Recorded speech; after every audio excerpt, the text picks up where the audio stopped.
Soteska Pasice in njena soseščina, Podnivč in Kamlonarše, od ljudskih pripovedk do spominov doktorice Franje Bojc-Bidovec. Literarni in fotografski sprehod skozi čas in prostor. V Velikem Nivču naj bi bil zakopan ogromen zaklad. V starih časih so ga ljudje večkrat iskali, a ga doslej še nihče ni našel. V Soteski Pasice, ki leži med Velikim in Malim Nivčem, naj bi živeli hudiči in imeli tam svoje mlade. Skozi Sotesko teče potok Čerinščica in stare žene so pripovedovale, da so v grapi tega potoka dobivale otroke na svet. Pred ta prva svetovna vojska je bil študent, kaj rad hadu pa hričah, pa tudi lovc je bi. Kaj je enkrat šel na lov, je zašel tudi har v tista hrapa. Pasice so se mu tako lepe zdile, da je sklenil, da jih bo čest prejeskal in pa naredil vajne pot, tako da jih bodo lahko hadil gledat tudi drugi ljudje. Ta študent je držal beseda, vsače počitnice je pa nucal za to, da je nadaloval pot in pa klesal štapnje v skale. Kaj bila pot narejena, je v objeskalu Pasice polhnu ljudi, še v drhot se jih hadil gledat. Ka se začje ta prva svetovna vojska, pa se za Pasice ni v obednu več zmenil. Hmalu so bile čest pozabljene. V tačem stanu so jih med ta druga svetovna vojska najdel naš partizani. Ka so partizani videli, kako je hrapa skrita, pa že od narave zavarovana, so v njej zgradili bolnica, kjer so se patle zrajili rajnen partizani, da osvoboditve. Bolnic so dal ime Franja, tu pa zato, ka se je ta glavna duhtarca v bolnic imenuje Franja. To je naša doktorica Franja, me je predstavil doktor Volčjak. Gospodinja me je ocenjujoče pogledala. Tako nobel in drobcena je rekla. Ko so me doma odvračali od poklica, ki sem si ga izbrala, so se sklicevali predvsem na napor, ki ga mora pri svojem delu premagovati zdravnik. Pa takrat nihče še slutil ni, da bom postala vojaška zdravnica v vojnem času, da se bom sredi bojev spopadala s problemi. Samo eno življenje ti je dano, zato ga ne moreš primerjati. Zato se je brez pomena spraševati, kako bi bilo, če bi se vrstili dogodki drugače. Vojna je bila gotovo nesreča, a mojega življenja ni brez nje. Ob mali deroči vodi smo se vozili proti hribom. Pri enonadstropni rdeči hiši z žago smo stopili iz voza in se uspeli po strmem bregu do dveh kmečkih domačij. Doktor Volčjak je stopil v prvo. V hiši smo popili nekaj čaja, potem pa smo se po ozki poti spustili do hudournika.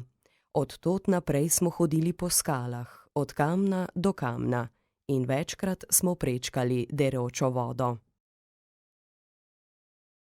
Desni breg hudournika se je nadaljeval v deloma peščeno, deloma skalnato golo pobočje, ki mu je pogled komaj segel do vrha. Levi je bil valovit, pokrit s tanko snežno odejo. Podobo te divje, lepe pokrajine sta dopolnjevali dve nizki hišici z majhnimi okni, komaj 100 korakov od hudournika. Morala sem se ustaviti ob zapuščenem malem mlinu, da sem si ogledala okolico, da sem napasla oči na strminah, na skalah in na razpenjeni vodi, da sem se prepustila brbotanju in klokotanju in šumenju številnih vodnih curkov.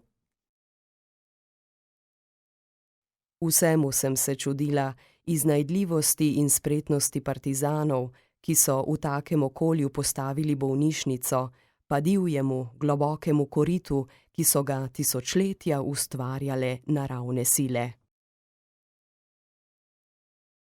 Če sem hotela videti krpo neba, sem morala nagniti glavo močno nazaj. Tu bo poslej tvoj dom, tu boš delala, je nekam slovesno rekel doktor Volčjak. V januarju sem spala na veliki peči pri Podnivških. Podnivška ali Žvanova mama je pekla ponoči kruh za našo bolnišnico. Visoko v skalah smo gradili bunkerje za ranjence in za obrambo v primeru napada. Zaprli smo jih z lesenimi stenami, med katere smo nasuli peska, jih prebarvali, da so bile videti kot skale, in jih prekrili še z mahom. Svoboda je bila blizu, na dosegu rok, nič nam je ni moglo vzeti. Pričakovali smo jo nestrpni, vznemirjeni, a tudi s kančkom strahu. Svoboda je bila nekaj velikega, a tudi neznanega. V noči s 5. na 6. maj sva s Frenkom z avtomobili zvozila ranjence v osvobojeno Gorico. Nemara sem bila v tistih dneh prestroga, pri nekaterih že kar osovražena upravnica. Premalo sem razumela, da si mladi žele sonca, ki so ga v grapi pogrešali in ki je v Gorici tako razsipalo svetlobo in toploto, da je svoboda zanje vrvež prijaznega mesta, sprehajanje po ulicah in pesem in smeh. Drugače je bilo z ranjenci. Tu je bilo vse belo, prostrano in ljudje so se zdeli odmaknjeni. Pa tudi ranjenci so se spremenili. Niso bili več tako zgovorni, kakor v grapi, ne tako zaupljivi. Vojna je bila končana, partizanska leta so bila za nami, življenje pa je steklo z naglico, ki so se ji nekateri težko privajali. Vsem se je mudilo in dogodki so se odvijali kakor v starih nemih filmih, kjer igralci samo tekajo. Hitela sem skozi življenje, kakor bi bila pot neskončna, pa je vsemu na tem svetu sojeno, da se enkrat konča.